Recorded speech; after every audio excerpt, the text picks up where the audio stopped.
Hey everyone, welcome to Up to Speed and happy Friday to all of you. It is of course an especially happy Friday for the Apple fans out there. It's officially launch day for the Apple iPhone 12 and iPhone 12 Pro.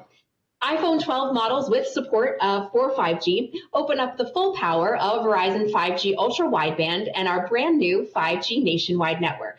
Customers using the new 5G iPhone 12 on our 5G network will have access to experiences and applications from the National Football League, the New York Times, Riot Games, and others, which will take advantage of the unprecedented speed, massive capacity, and of course, low lag time of the Verizon 5G ultra wideband network. And we have already seen an example of this come to life. So last night, Verizon, in collaboration with Apple, Riot Games, and Twitch rivals, hosted a preview event of the first League of Legends game built from the ground up for mobile, Wild Rift. The event was powered by the Verizon 5G ultra wideband network, which enables console quality gaming on mobile, changing the game from multiplayer experience on the go. The celebrity tournament was played on the new 5G enabled iPhone 12 and iPhone 12 Pro.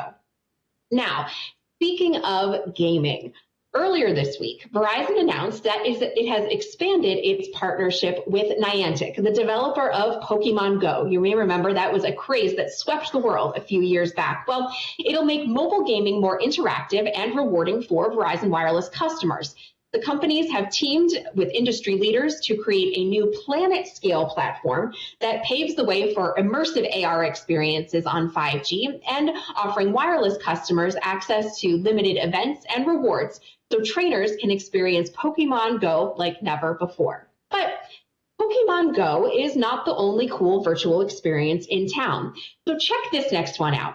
Verizon's 5G Labs team recently partnered with Smithsonian's Open Access Collections and created a new set of virtual museum experiences. So let's check this out.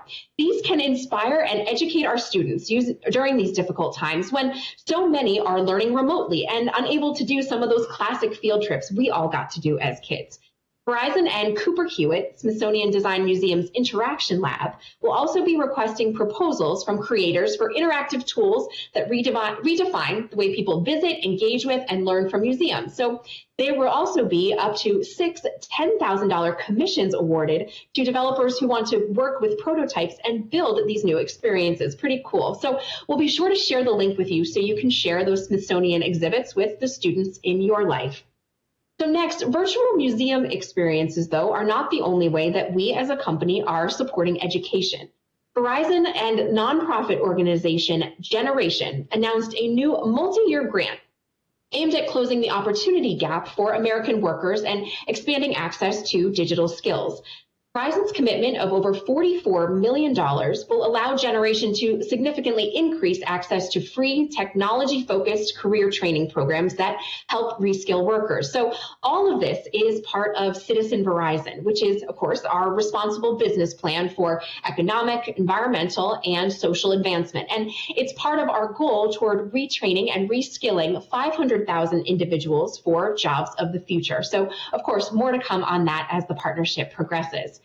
Now, if you're a loyal Up to Speed viewer, you may remember that Jess, Andy, Matt, Raquel, and the team kicked off the month talking about all of the events and causes that we mark during the month of October. Among them, Breast Cancer Awareness Month. Take a look at this story from Amanda Stephen, a V-teamer in the Verizon Media Group.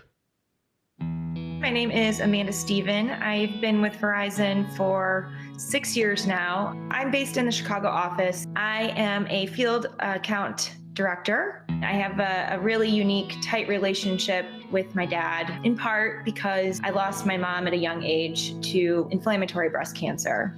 She passed at age 39, and at the time I was 8 years old.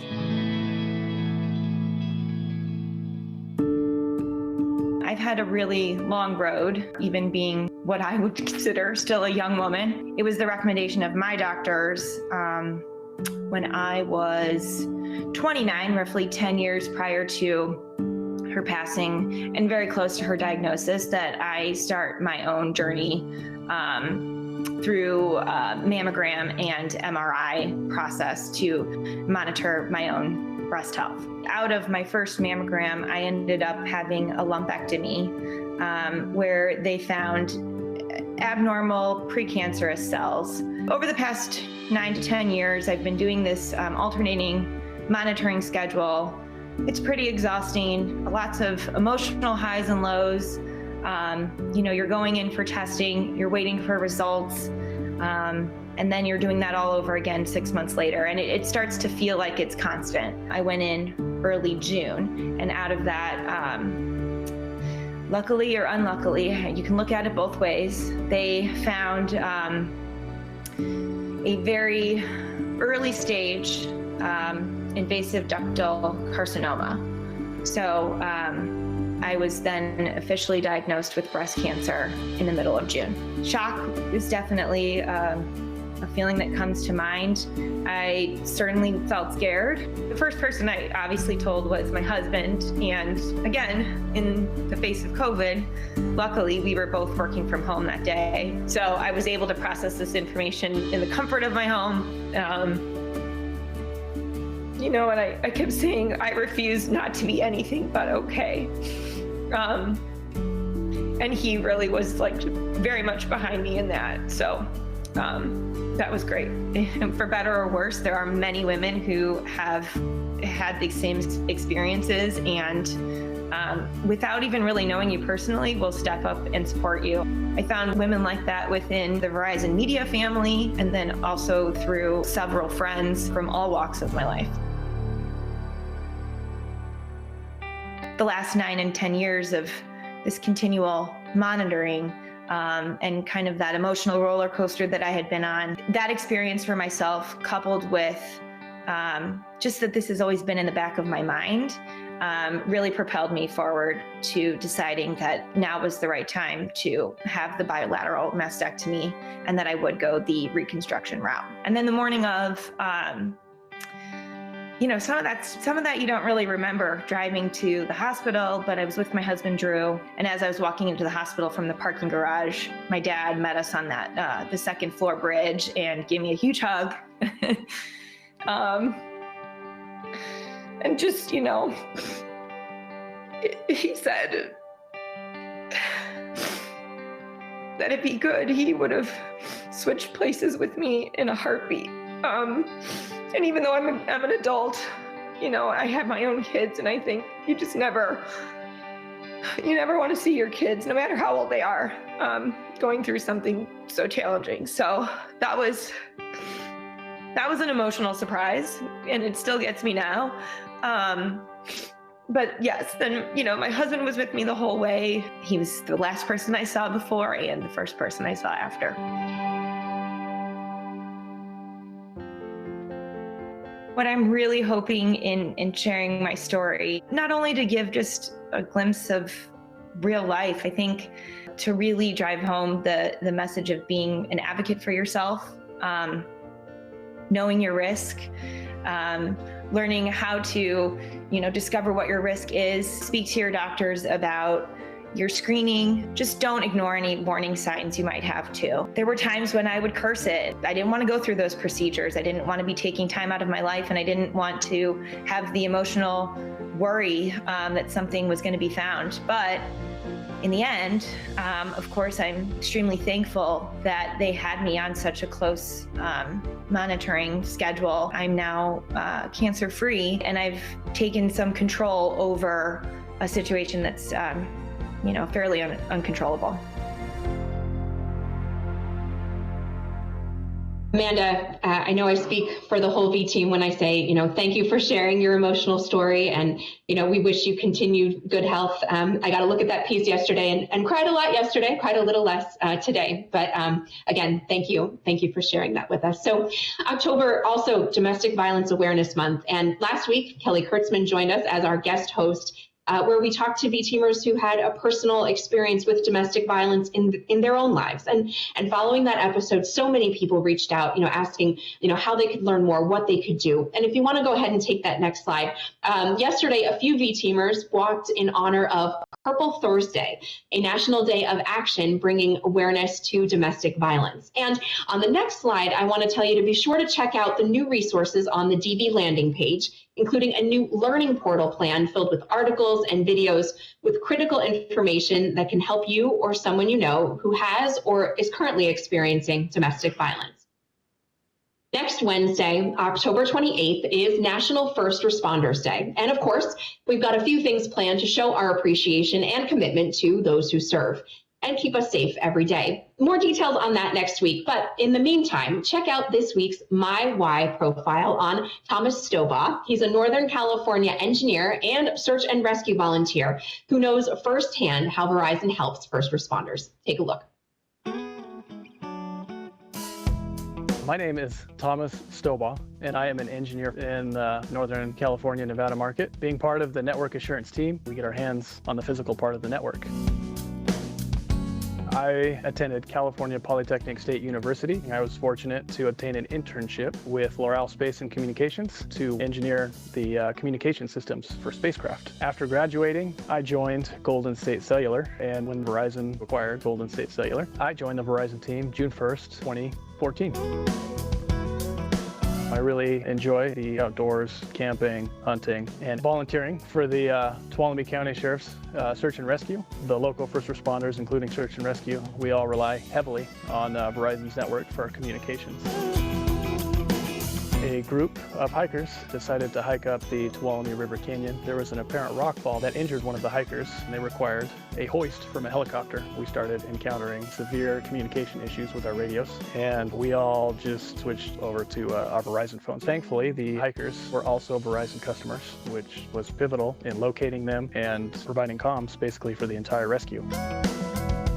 My daily motivation is the opportunity to have significant impact on our local communities. Most of my friends and family, including myself, we're all Verizon customers. We all appreciate what the network has to offer.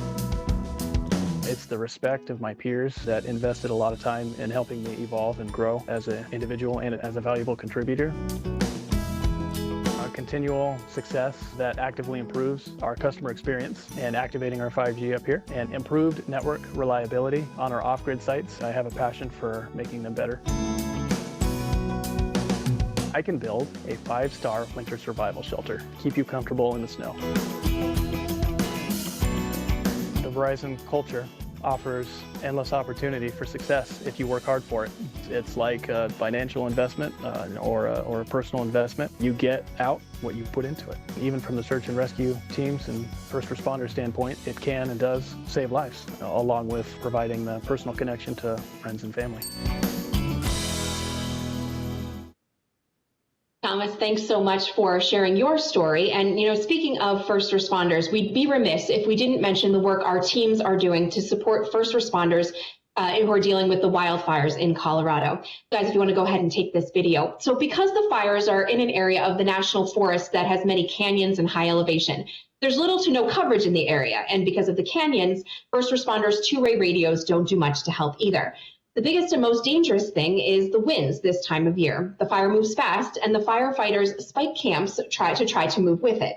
As they do, our network team follows behind, relocating spot trailers, up to 7 deployed at a time, as fast as possible, knowing that they don't have too much of that two-way radio service. Over the last couple of months, we've been averaging at least 5 moves per week, along with the first responders. Says Network Assurance Manager Kevin Hairback.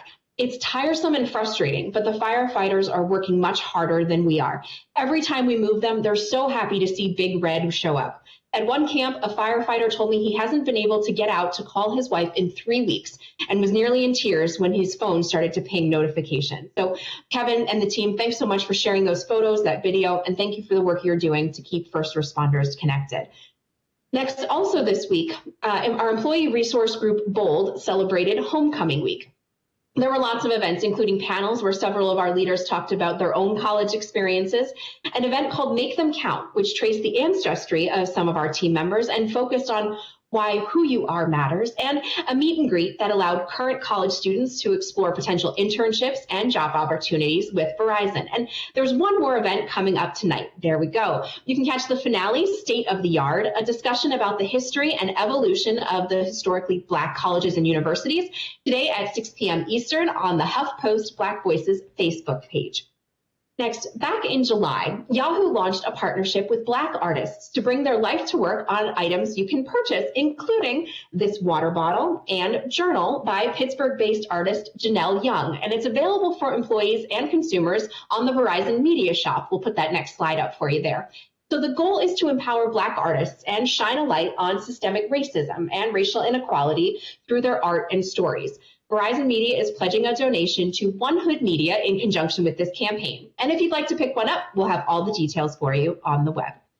Next, let's round out the week with a quick recap of our big news. So Verizon Business announced earlier this week the launch of its international private 5G platform for global enterprises who are located in Europe and Asia Pacific regions. Delivered in partnership with Nokia, the offering will enable businesses to deploy a private, dedicated 5G network within their premises. Here's Tammy Irwin with more. The opportunity to really scale 5G and our 5G leadership and expertise and experience to deliver global solutions has never been more important than it is today.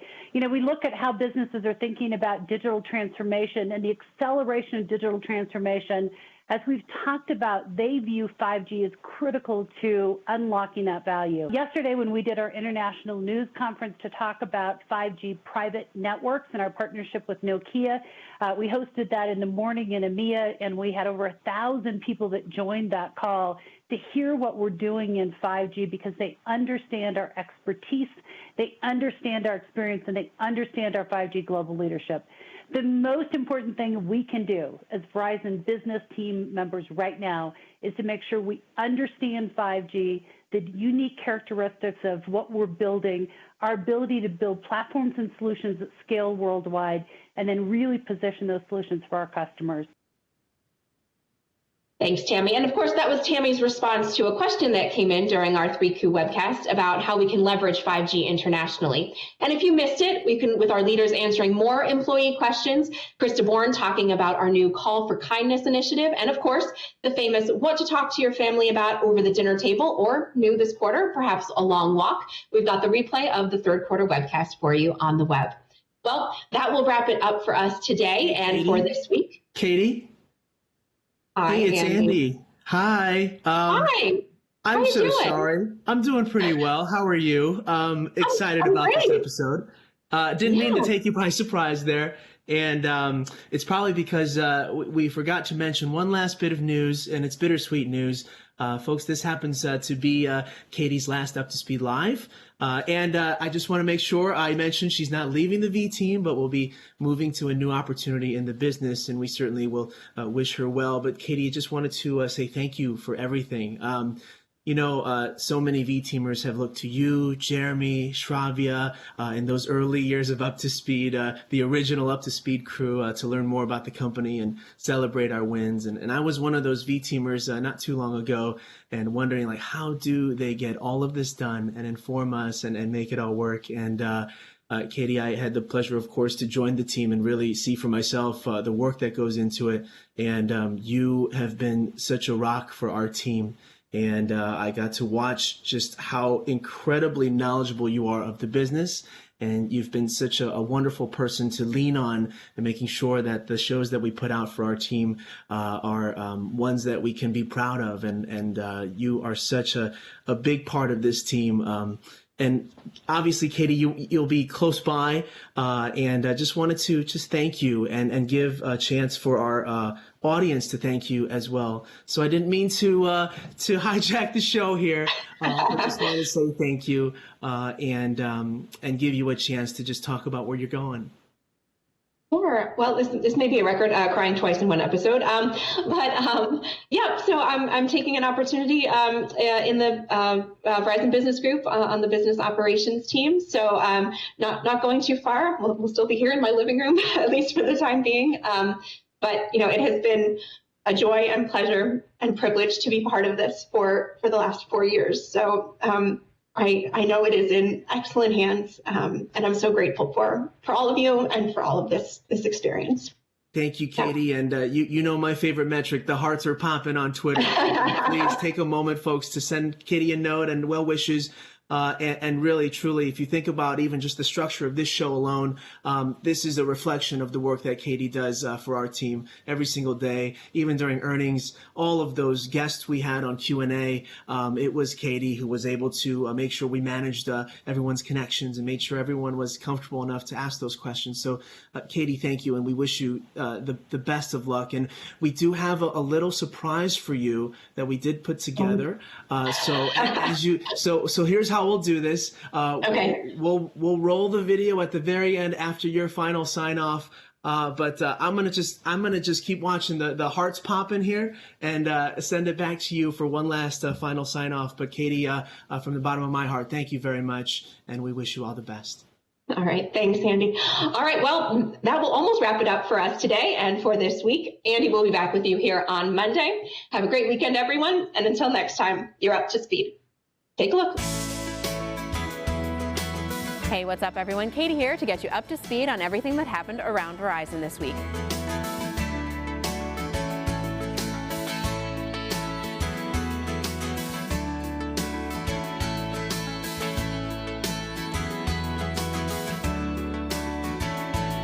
Yanni or Laurel? Laurel. Laurel. Yeah, every parent of a toddler loves losing an hour of sleep. It's really fantastic.